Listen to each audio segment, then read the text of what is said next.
Okay, great. And I don't know, do you already have a copy of it? We have it. So, welcome to Senate Education and welcome back to everybody that's been, engaged in Senate Education. So we're looking at Holocaust education, S87, and you, I believe, reached out to us wanting to give some testimony on the bill. Yeah. So, This is an area both personally and professionally I feel very passionate about. So and since you're completely new, I think, to this committee, why don't we just go around and introduce ourselves so you know where we're all, our districts that Yeah. represent. So, Senator Hashim, if you want to start. Hi, Lauder Hashim from Windham County. That's me. Martina Rocky with Chittenden. Brian from Bennington County. Dave Weeks, Rowland County. Terry Williams, Rowland County. All right, so the floor is yours. We're all Thank you yours. so much. And I had a meeting with my department this morning with the Global Studies Department at Montpelier High School. And this was like someone else brought this up on the agenda. So these points both come from myself, but also in consultation with the history department at NHS. So good afternoon, senators. Thank you for the opportunity to provide testimony on the proposed Holocaust Education Bill S87. My name is Perry Bell Hanselman, and I come to you wearing several hats.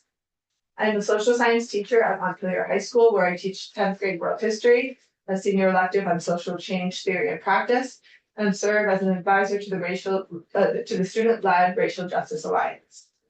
I have worked as a high school educator for over 16 years and have many years of experience leading professional development training in Vermont and California on ethnic studies education, trauma-informed practice, and Jewish history. I am a Jewish Vermonter, a mother of Jewish children, and a resident of Middlesex, Vermont.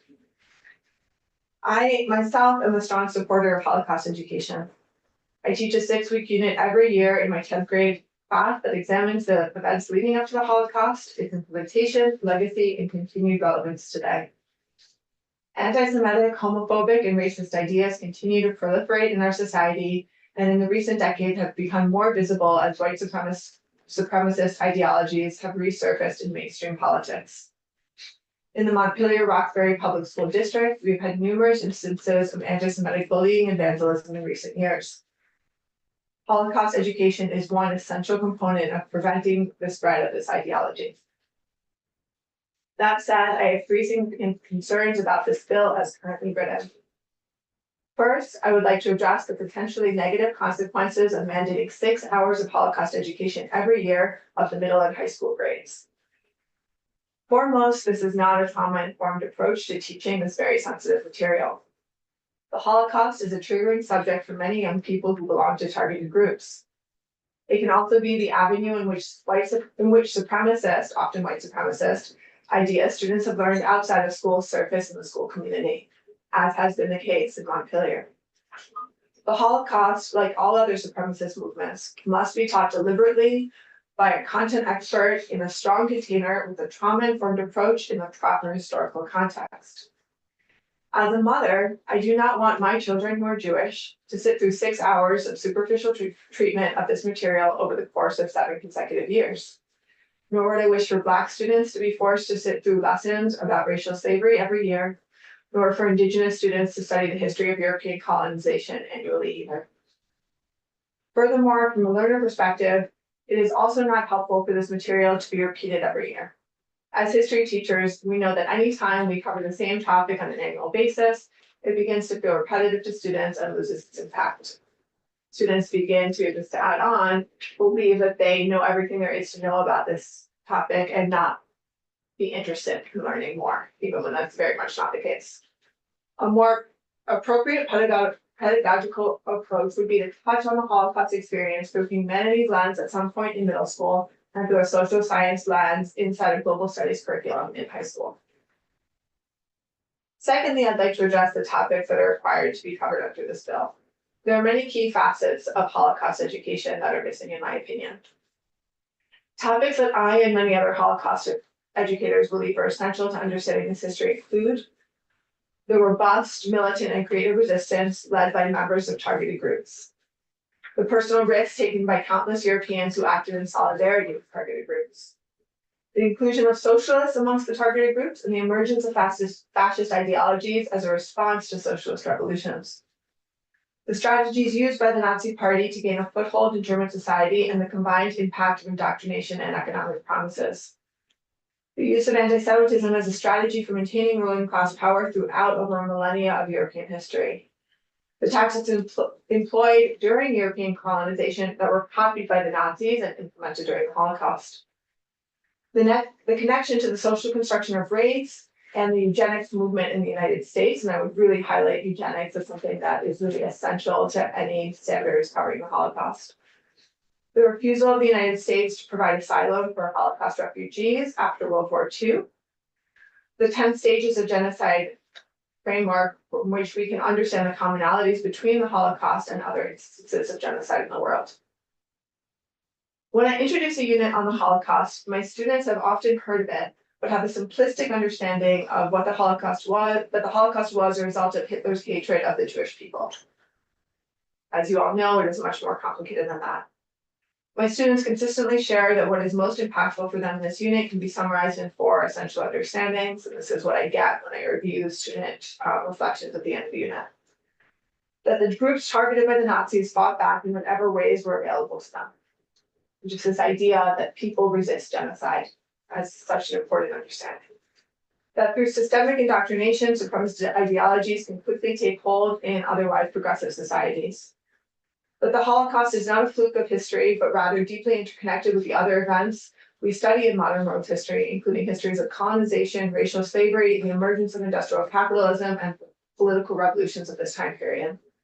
And finally, and so importantly, that the Holocaust was not an isolated instance, but rather one that we can use as a tool to help identify past and current examples of genocide around the world.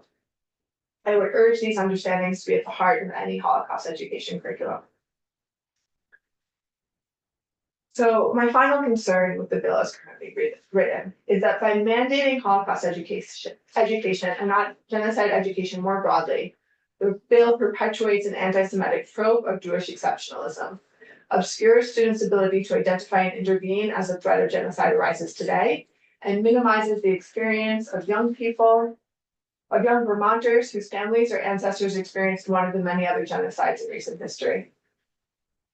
Anti-Semitism stems from the same cause as all supremacist ideologies. That is, as a strategy of a dominant group to maintain power through the dehumanization, subjugation, and scapegoating of targeted groups. Understanding anti-Semitism in the context of other genocides that have been perpetuated in recent centuries and that are happening today is a critical tool for young people unlearning the myth that there is something inherently, quote unquote, different about us as Jewish people.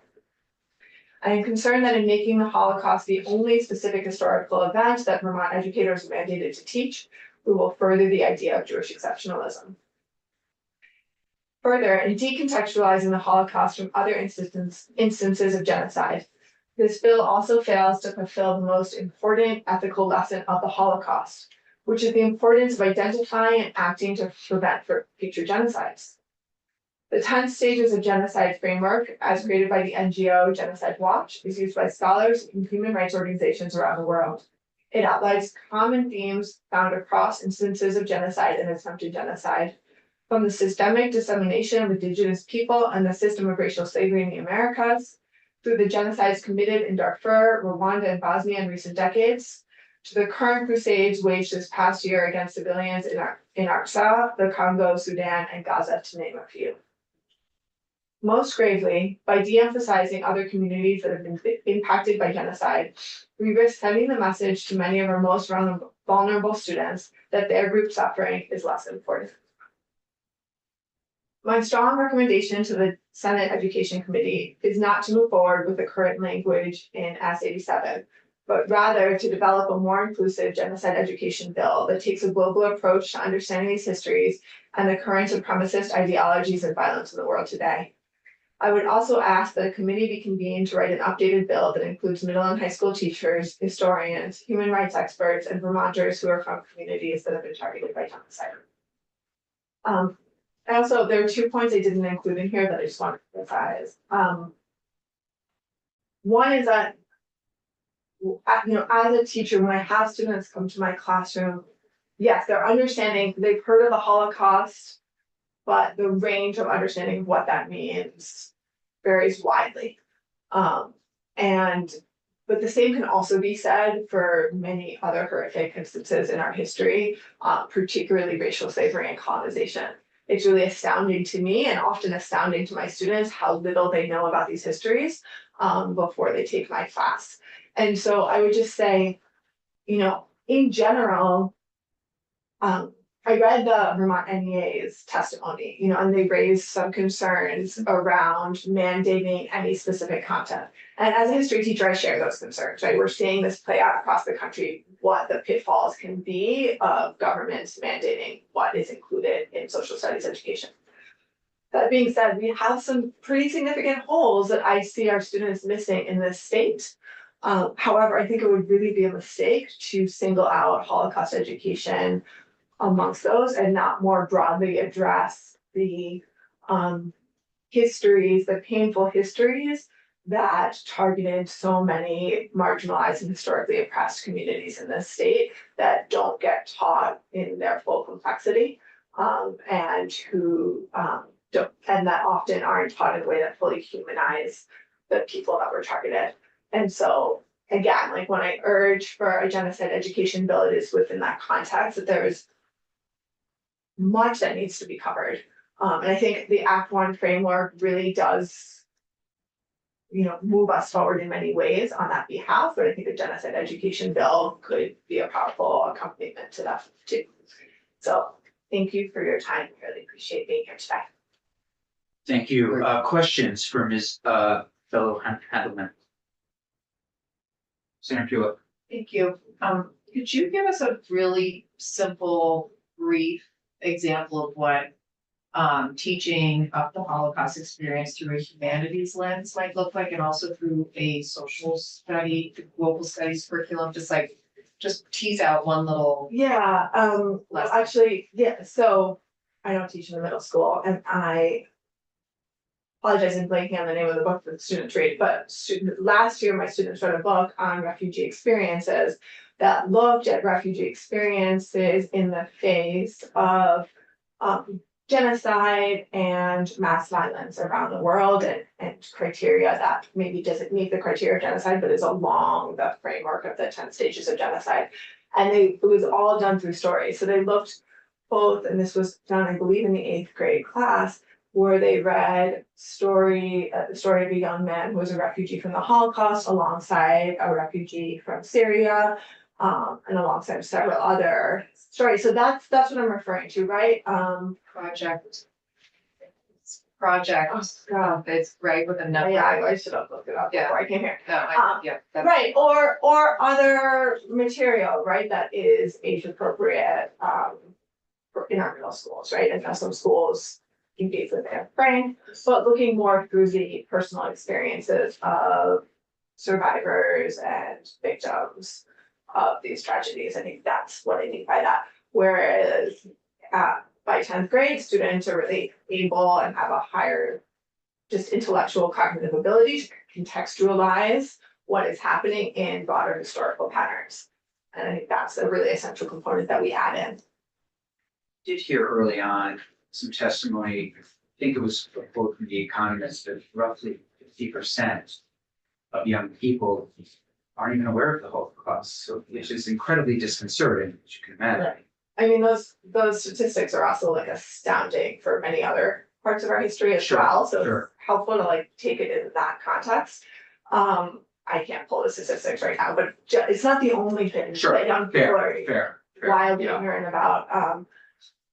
Which doesn't always reflect that they haven't been taught about it, right? And that's one of the things we struggle with as teachers, right? I have kids come into my class, they've never learned about this, and then, oh, right, and then they remember all this.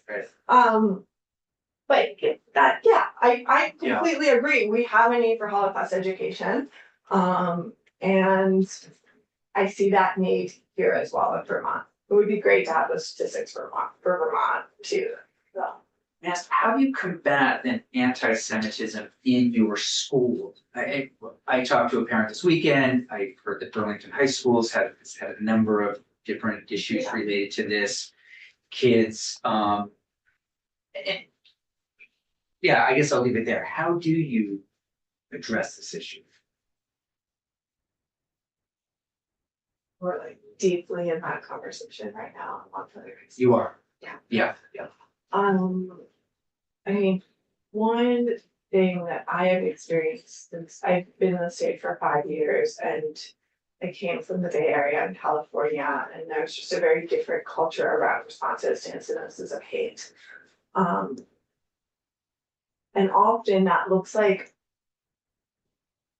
in what I've experienced, not just at Montpelier, but in many different districts, what I've seen in different districts, is in an effort to kind of avoid inflaming an issue or to protect student privacy, that we avoid talking about things head on.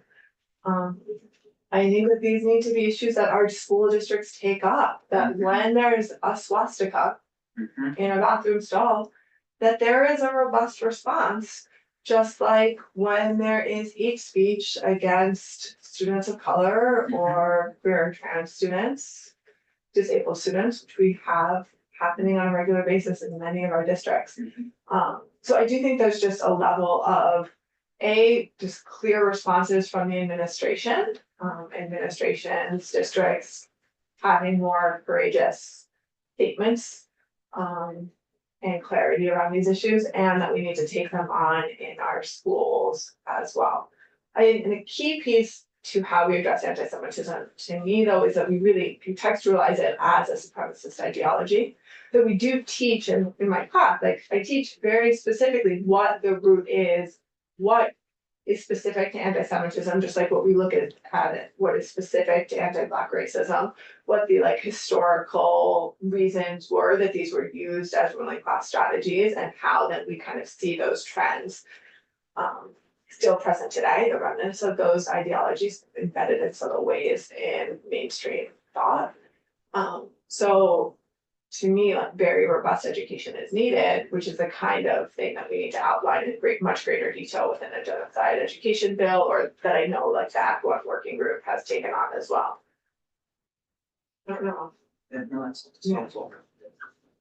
Senator Sheen. Well, I'm kind of drawing a parallel to what we were talking about earlier regarding literacy and training around it, and you know how we teach kids, whether it's about the Holocaust or just global citizenship in general, which is a part of the education quality standards.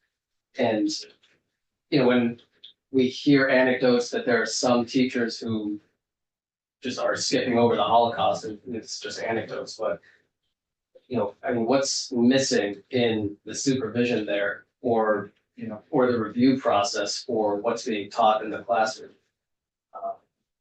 And I don't have an answer, but yeah, so that's just one of the things that I'm thinking about here. And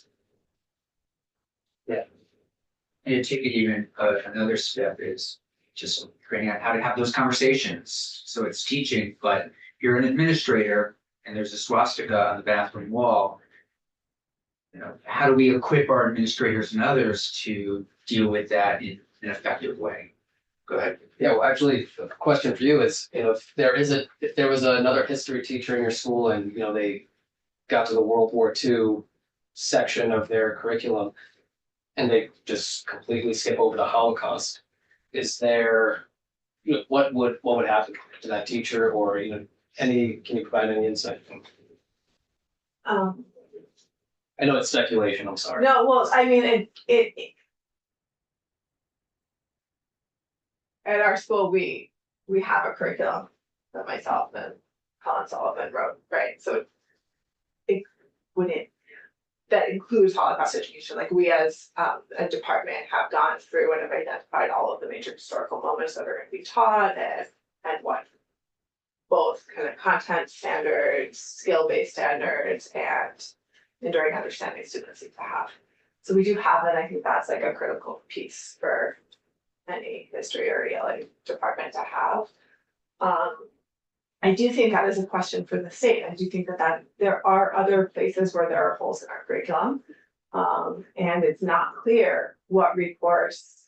For example, I as a parent, even at the elementary school level, the elementary school that my stepdaughter attended and that my daughter will attend has very little in addressing any of the topics that have come up today. I don't know what recourse I have to address that, so I think that's something I would like the state to take on. I do think that's a place where Act One standards and a genocide education bill could be really critically important. But I think to your point, the standards aren't enough. We really need training. Mhm. And I know that there has been training provided in association with Echoes and Reflection. And I haven't attended those trainings myself. I've seen some of the curriculum. So I can't comment on those trainings. But there's many different frameworks for teaching the Holocaust through. Echoes and Reflection training uses a definition of anti-Semitism that equates any criticism of Israel with anti-Semitism, and so that makes that a particularly challenging curriculum for some of us to work with today, and particularly as we're looking at trying to parse apart in our society a conversation about anti-Semitism and a conversation about Israel's policies as enacted by Netanyahu. And so there's important considerations too in terms of where training happens. And so that's why I would also just think it's so important that there be a diverse group of educators and historians, human rights experts that would be part of creating these standards to figure out those complexities.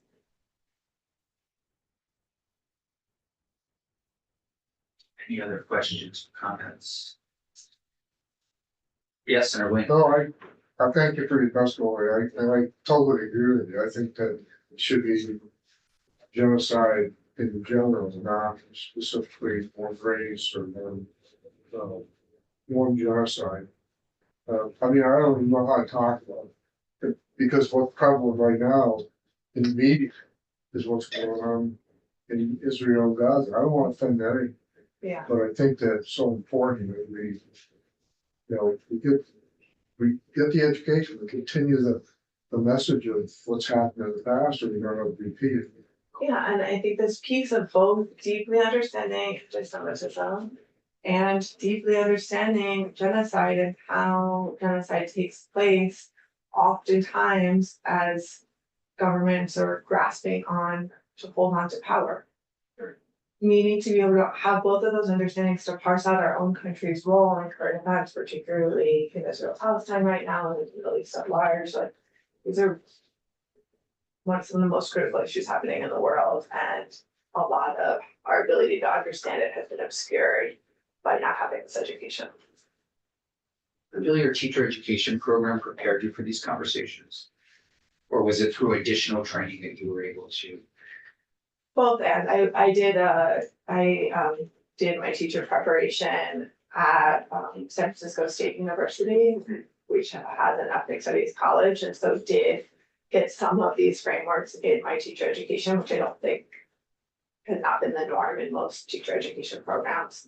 And then I did a second master's at Antioch in trauma informed practice, and so those two things inform my lens, but that is another place to look, like how are our educators getting this educated? Senator Weeks. Just wanted to thank you, probably some of the most thoughtful testimony we've had in the committee. But you raised dozens of extremely valid points. It caused us to reflect.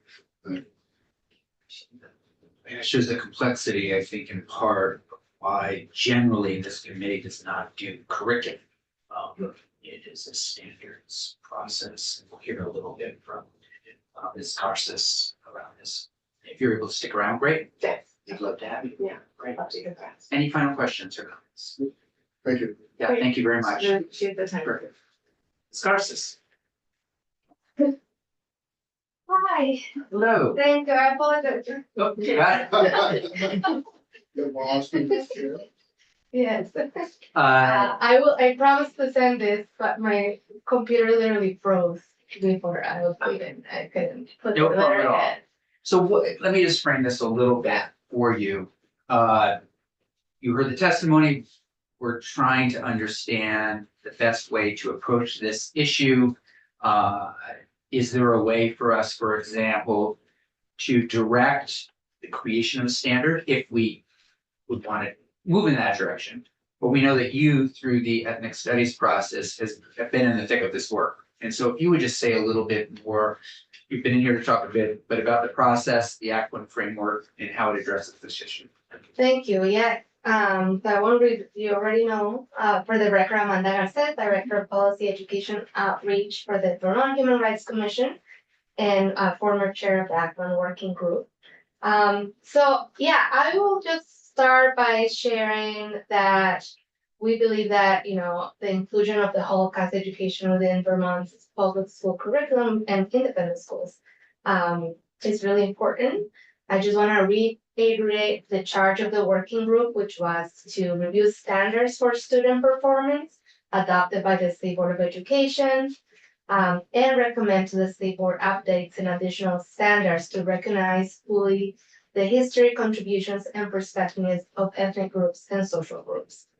And it had a list of how these standards needed to be designed, which will increase cultural competency of students, increase attention to the history, contribution and perspectives of ethnic groups and social groups, promote critical thinking regarding history, contributions, and perspectives, provide across its curriculum content and methods that enable students to explore safely questions of identity, race, equality, and racism, and ensure that the basic curriculum and extracurricular programs are welcoming to all students. With that said, our submissions to the State Board includes both the education quality standards and our IRIS standards framework, understanding that the State Board's authority is limited to adopting the standards. For student performance, we've aligned our work with this understanding. And so I want to extend gratitude to those driving this discourse forward. It's universally acknowledged that teaching the Holocaust alongside other challenging historical events such as slavery, eugenics, and various genocides is essential. We do have, as I stated, the Truth and Reconciliation Commission, which is looking at some of these topics as well. These events provide critical lessons in human rights, social justice, and the consequences of prejudice and discrimination. Our efforts, we believe, are already contributing to advancing Holocaust education. So here's how. The State Board approved standards. So we submitted the education quality standards, and that includes specifically the need for ethnic study. That means interdisciplinary, age-appropriate, grade-appropriate curriculum, and programs dedicated to the historical and contemporary study of race, ethnicity, and indigenous peoples, including the indigenous peoples of Vermont, requires a critical examination of the experiences and perspectives of racial and ethnic groups and indigenous peoples that have suffered systemic oppression, marginalization, discrimination, persecution, and genocide within and outside the United States.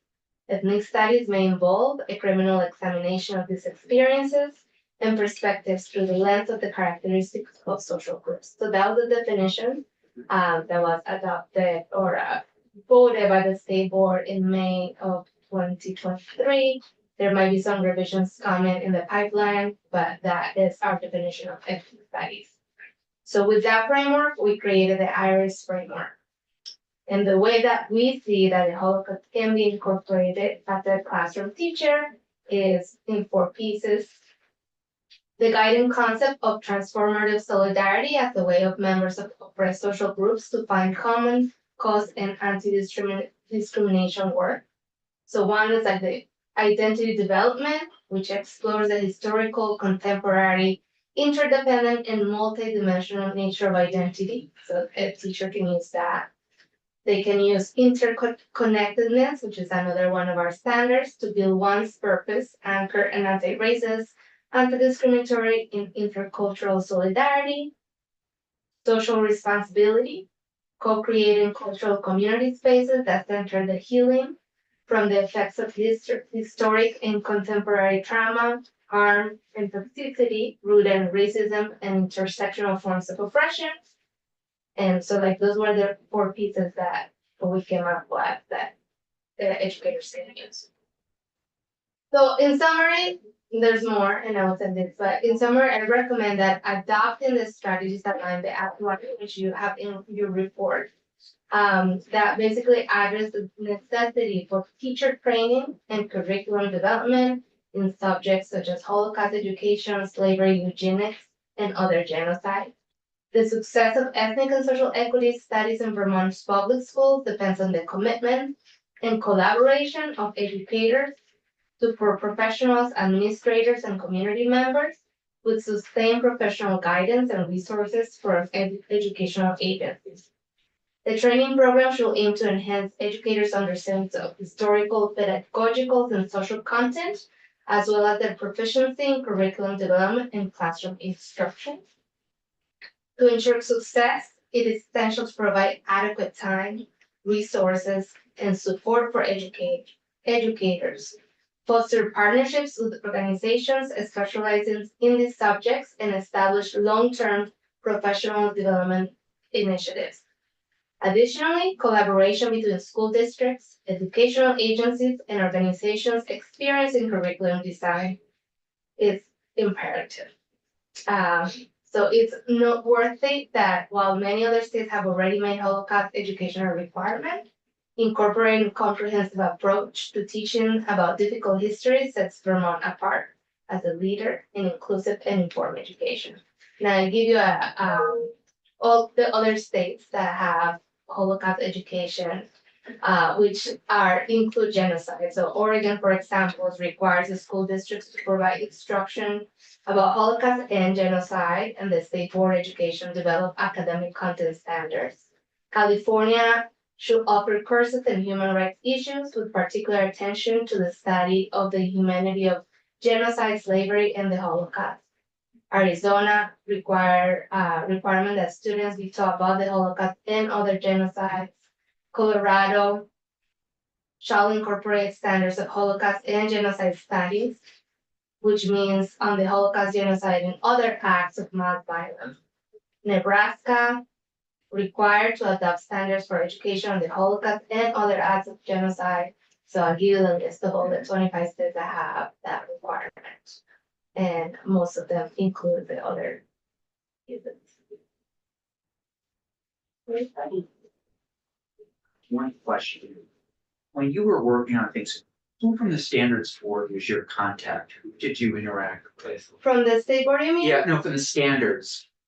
Oh, so the standards board that develops the licensure, so we haven't worked. You with haven't them. interacted No. with them. I mean, I'm on that board. You are on the with stand, that, okay. and we are about to revise to enter into the process of revising the standards for Vermont educators, but that's a long process. Who's the chair of that board? That is the amazing Amy Maynard, who is a superintendent, and she is really great. I love that board. Yes, we have, yeah, great. Yeah. That's great. Okay. Any other questions or comments, discussions? Yes, please. Thank you. Early on in your testimony, I think you said the board is limited in accepting your standards. What did you mean by that? It was kind of early on. I just said that the board sets the standards of The education. board sets the Yeah. standards. Oh, Mhm. okay. Yeah, they're like the ones that adopt the standards, so all the content areas. It is Okay. better. The state board, The state board. not the standards. Yeah. And then at the end, I made note of when you said difficult histories, I don't know, I kind of wanted to flag that because I think there are some difficult histories, and then there are some histories that are beyond difficult. And I don't have a term to suggest to you, but Inhumane Yeah. history, like we develop a lot, we spend a lot of time looking at the history of discrimination, genocide. We have a whole 32 page of all our resources, so that's just in the Act unfortunate.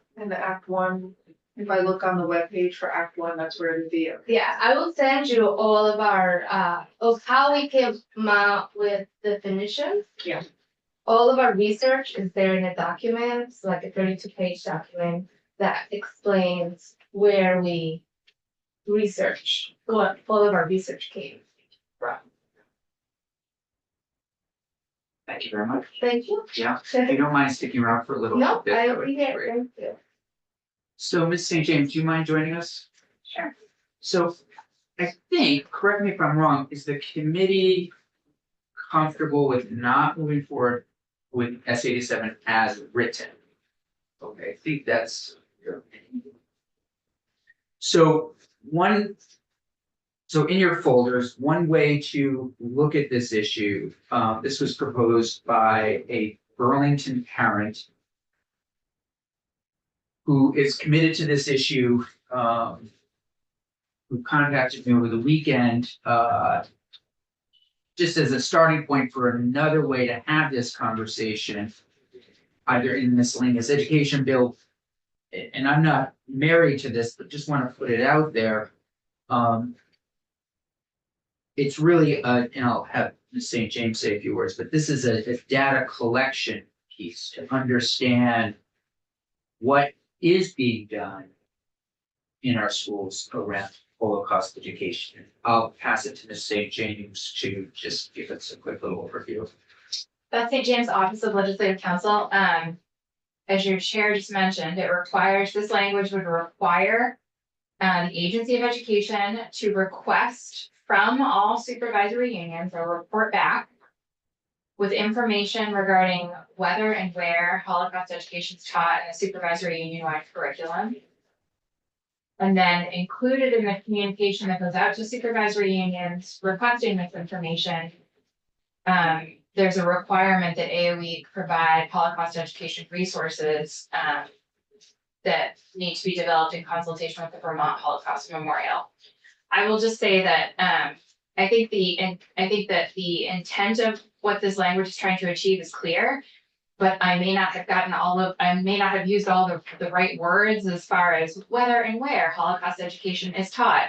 If you decide to go with this language, I would encourage you to either have me behind the scenes or to take direct testimony on the very specific language to include to get the right information. So just throwing it out there as sort of a data collection, I'm looking to our most recent witnesses. We know that there is real concern out there that Holocaust education is not being taught. This would do a couple of things. It would give us a sense of the landscape out there. It also might allow people to pause and say, hey, wait, yeah, we're not doing it. And then if they're not, or even if they are, there would be some some additional resources that the AOE would put out in this correspondence with the to supervisory unions. Some recommendations from the Vermont Holocaust Memorial. So I'm just looking to the two of you, and if you have any thoughts on that approach or anything. Well, I would say that the Agency of Education did already a lot of resources, and it is my understanding that they work with Echoes and Reflection and with the Holocaust Memorial to resource and align some of the current content standards to Holocaust studies. So there's already a resource that I believe they developed. I'm not sure what the data, what you will do in the meantime. One thought is if you were to receive an email and some of these resources were listed, again, it might just make them a little bit more available. You might sort of pause and say, hey, this isn't going to send so long to teachers, while also collecting some data. Yeah, I mean, personally, I would be fascinated to see that data. It would be fantastic just as a world history educator. I'd love to see that data, as I mentioned, as well for teaching of the history of racial slavery, European colonization, and other genocides. I think you could solicit information on Holocaust, other genocides, racial slavery, and history of European colonization as some really key areas that have impacted so many of our students.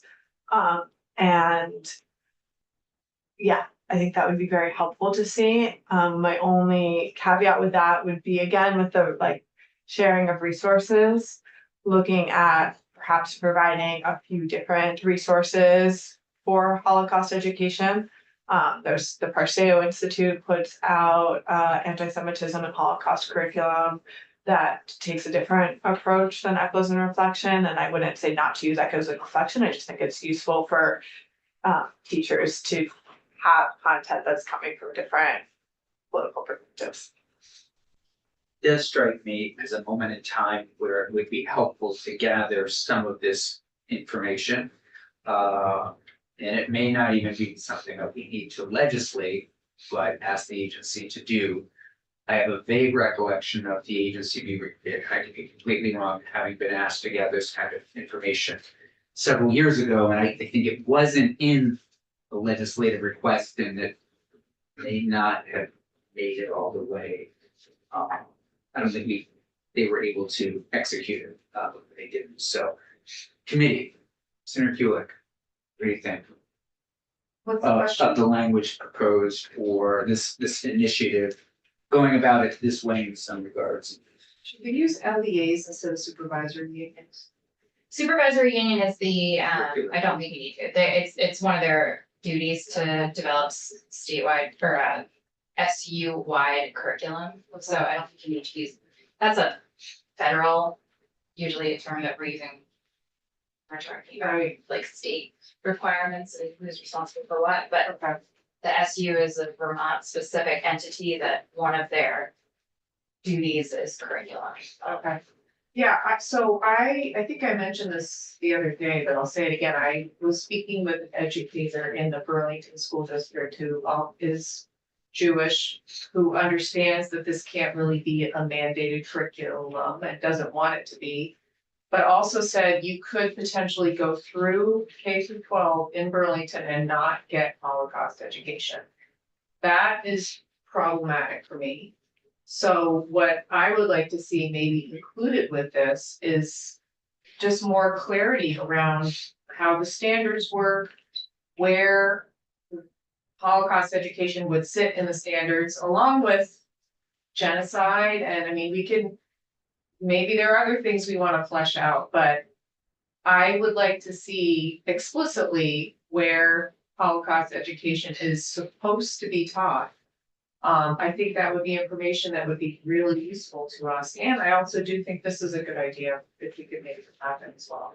And it sounds like Amy Minor might be the one to help us with some of these things as the chair of the standards board. But it's I'm not sure if the standards board is the body, it's the Okay. state board of education that adopts the state standards for education performance and like education. The standards board, we're looking at teacher licensure and like what teachers need to be able to get their license. So got it. that would be a good question to have Great.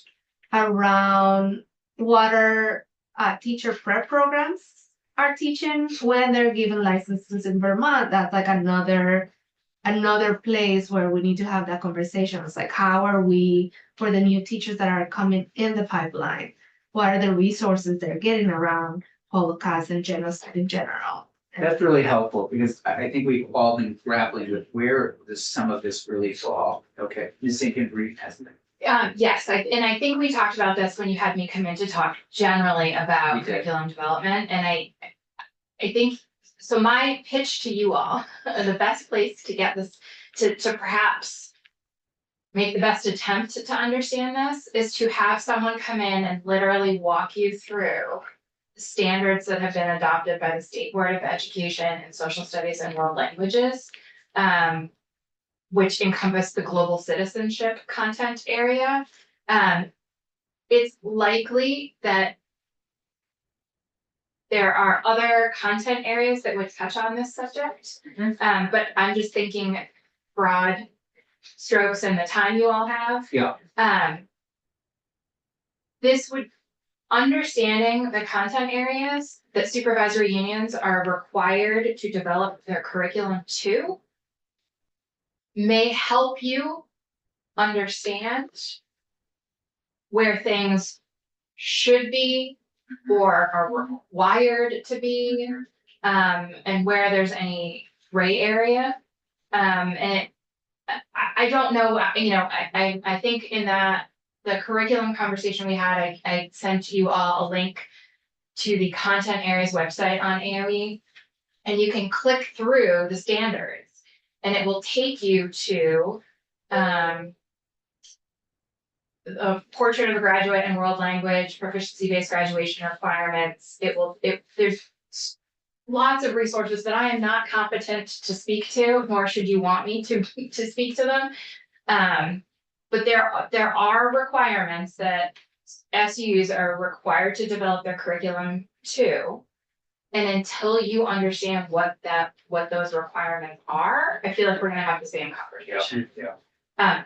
You may do that, or you may ask someone to do that and they may tell you that I'm wrong, and that's okay. I am not I'm not in the field. But when I am in my chair, when I am looking to find the information that I need or the evidence that I need, I'm trying to track things down to the primary source, right? And so if you haven't looked at the primary source yet, that's one idea. Ms. Bello Handel? Yeah, I just wanted to speak to this for a second. The social studies standards that have been adopted by the state of California are the C3 standards. I don't know if you all are familiar with those. It's a particularity that many social studies teachers have questions about the choice of those standards. Because they're content skill proficiencies, right? So we have skill proficiencies in evidence analysis. You're talking about California. No, but we No. also have adopted. Oh, We have you did say adopted a California, C3. right? Okay. I said California. Yes, I was sure. Okay. That's it for a second. Talking about Vermont. Okay. We adopted this. California has standards, for instance, that are topic specific. So it will have a standard about Holocaust education. It will have a standard about World War II. It'll have it so on and so forth. Vermont does not have any such standards. What we have are each school adopts elements of the C3. It might be research process. It might be source analysis. It might be civic engagement that are going to be implemented in their social studies curriculum. No specific content whatsoever exists as mandated in those standards by the state. So that's one piece of this. Yeah.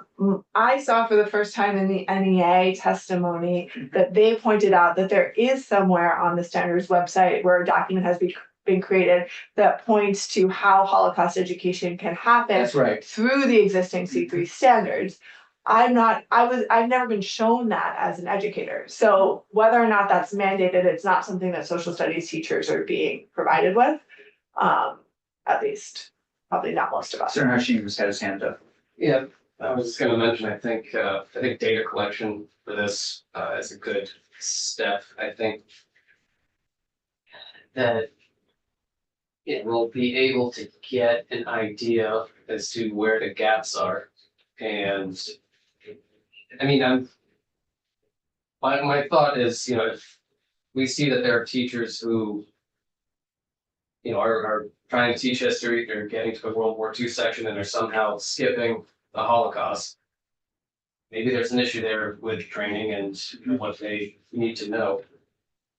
And so, and again, I'm just thinking back to this modules idea, regarding literacy. Obviously, literacy is priority number one. You're not going to be able to learn about any history if you don't know how to read, really. But yeah, so no, I think getting an idea of where the gaps exist is a good first step.